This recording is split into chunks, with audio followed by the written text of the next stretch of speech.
या देखो क्लास 12 का है, ये रिलेशन एंड फंक्शन है। ध्यान समझिए, हम फिगर नंबर 1 और फिगर नंबर 2, यहाँ पर दो फिगर है। यहाँ देखिए, इसको हम रिलेशन क्यों बोलते हैं। यहाँ रिलेशन कुछ भी हो सकता है। 1 का रिलेशन किससे हो रहा है? ए से। 2 का रिलेशन बी और सी दोनों से। 3 और 4 का रिलेशन ए से, डी से ही है। तो कह सकते हैं ये रिलेशन में। लेकिन फंक्शन बोलता है कि 1 का रिलेशनशिप किससे होना चाहिए? 1 ए से, 2 का बी से, 3 का सी से, 4 का डी से। एक का रिलेशनशिप एक से सी होगा, तभी इस रिलेशन को हम लोग फंक्शन बोलेंगे। और इस रिलेशन को हम लोग फंक्शन नहीं कहते हैं। ये हमेशा याद रखिएगा, ये रिलेशन फंक्शन नहीं होगा, सिर्फ ये रिलेशन आपको फंक्शन में होगा। और आज हम लोग पढ़ेंगे फंक्शन कितने प्रकार के होते हैं, उसके बारे में हम लोग देखते हैं। नेक्स्ट देखिए, बोर्ड एग्जाम में बहुत बार पूछा जाता है कि ये 1-1 फंक्शन क्या होता है। 1-1 फंक्शन समझाइए।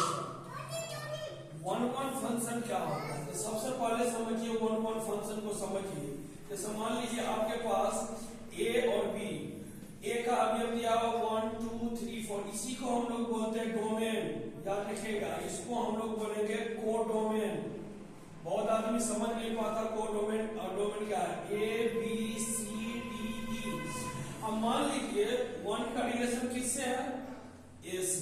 2 का रिलेशन बी से, 3 का रिलेशन सी से, 4 का रिलेशन डी से। तो हम इसको बोल सकते हैं, इस प्रकार के फंक्शन को 1-1 फंक्शन बोलेंगे। क्यों?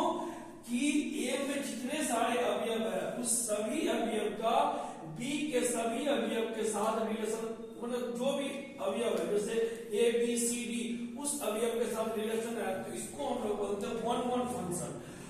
तो इसी को हम लोग बोलते हैं 1-1 फंक्शन। और इसी में यदि हम अभी ई नहीं रहता, मान लीजिए ई को हटा देते तो सबका सबके साथ फंक्शन है, तो इसको हम लोग 1-1 ऑनटो फंक्शन भी करें। इसी को हम लोग बोलते हैं 1-1 ऑनटो। में क्या होना चाहिए? ए और बी दोनों के अवयव का सबका रिलेशन एक दूसरे से होना चाहिए। जैसे 1 का ए से, 2 का बी से, 3 का सी का, 4 का डी, कोई अवयव नहीं बचा। इसलिए इसको 1-1 ऑनटो फंक्शन भी हम लोग बोलेंगे। बहुत इंपॉर्टेंट है।